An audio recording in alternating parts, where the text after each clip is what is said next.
कि मुख्यमंत्री मनोहर लाल का दिल्ली दौरा रद्द हो चुका है। तो बड़ी जानकारी, बीजेपी अध्यक्ष जेपी नड्डा से होनी थी ये मुलाकात, लेकिन अब ये मुलाकात नहीं होगी क्योंकि दौरा रद्द हो चुका है। आपको बता दें, ओपी धनखड़ को भी इसमें शामिल होना था, जो कि प्रदेश अध्यक्ष है। प्रदेश प्रभारी विनोद तावड़े को भी इस दौरान मौजूद रहना था, लेकिन अब बताया ये जा रहा है कि मुख्यमंत्री मनोहर लाल का दिल्ली दौरा रद्द हो चुका है। बता दें कि जेपी नड्डा से उनकी मुलाकात होनी थी, लेकिन अब क्योंकि ये दौरा रद्द हो चुका है तो अब ये मुलाकात नहीं होगी। किन कारणों से ये दौरा रद्द हुआ है उसकी भी जानकारी लेंगे, लेकिन बड़ी जानकारी देखिए, प्रदेश प्रभारी विनोद तावड़े को भी इस दौरान मौजूद रहना था।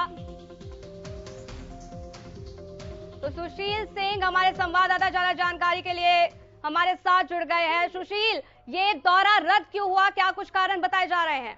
निश्चित तौर पर देखिए, आज दिल्ली में मुख्यमंत्री मनोहर लाल खट्टर की बैठक थी। जेपी नड्डा के साथ मुलाकात समेत कई यूनियन मिनिस्टर से भी मुलाकात के कार्यक्रम थे और आज मुख्यमंत्री 4 बजे दिल्ली पहुंचने वाले थे। आज नाइट स्टे दिल्ली में ही था, लेकिन अपरिहार्य कारणों की वजह से आज यह दौरा रद्द कर दिया गया है और ये बैठक अहम मानी जा रही थी, क्योंकि इस बैठक में जो हरियाणा के प्रभारी है विनोद तावड़े, वो भी मौजूद थे, संगठन मंत्री थे, उनको भी मौजूद रहना था और मुख्यमंत्री के साथ यह बैठक थी। तमाम जो हरियाणा से जुड़े हुए मुद्दे हैं, खासकर राज्यसभा चुनाव, उसके साथ साथ जो डेवलपमेंट वर्क चल रहे हैं उनके संबंधित भी कई यह मुलाकात होनी थी और उस मुलाकात के कई मायने निकाले जा रहे थे। हालांकि उससे पहले अपरिहार्य कारणों का हवाला देकर मुख्यमंत्री का यह दौरा रद्द किया गया है। जी बिल्कुल। और देखिए, क्या कुछ कहा जा रहा है कि आने वाले समय में ये मुलाकात होगी, इस बारे में क्या कुछ जानकारी? सुशील, चैट लगवा दो।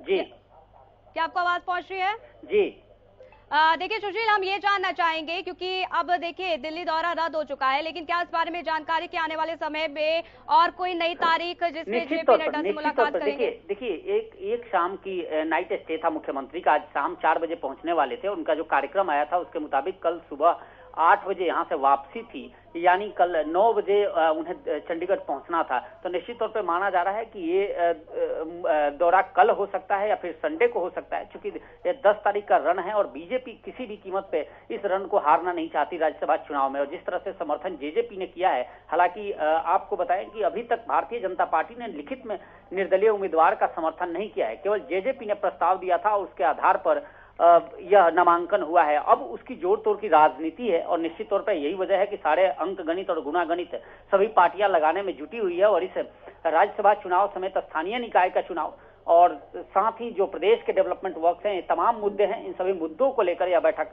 अहम मानी जा रही थी। जी बिल्कुल सुशील, और देखिए चाणक्य कहा जाता है अमित शाह को भी, और इस बीच देखिए जेपी नड्डा इन तमाम आला कमानों से मुलाकात वो करेंगे और इस पर चर्चा की जाएगी। और देखिए, क्योंकि एक सीट पर निश्चित तौर पर वो उनके उम्मीदवारों की जीत तय है, लेकिन जो एक सीट है अब वो इस तरीके से खेल रच रहे हैं कि दूसरी सीट पर निर्दलीय उम्मीदवार ही जीते।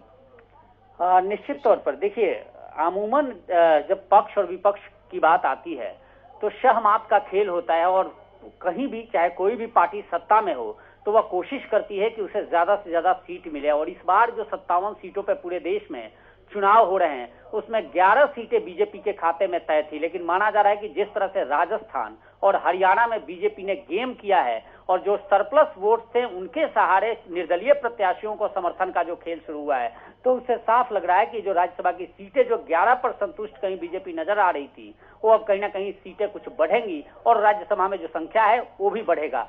और निश्चित तौर पे इस तरह के जब भी खेल होते हैं, खेल इसलिए भी मैं कह सकता हूं क्योंकि यह एक राजनीतिक खेल है, इसमें भी खरीद फरोख्त समेत तमाम प्रयास किए जाते हैं और वो प्रयास इसमें भी जारी है और उसी से संबंधित माना जा रहा है कि बीजेपी इस खेल में कहीं ना कहीं सफल होगी। बिल्कुल, और इसी वजह से देखिए अब कांग्रेस भी पूरी तरीके से अलर्ट मोड पर है और अपने विधायकों को वो बुला चुकी है। अब फिलहाल देखना ये होगा कि आने वाले समय में किसकी जीत किसकी हार होगी और ये भी देखना बेहद दिलचस्प होगा। सुशील, फिलहाल के लिए आपका बहुत बहुत शुक्रिया हमारे साथ जुड़ने के लिए और जानकारी हम तक साझा करने के लिए।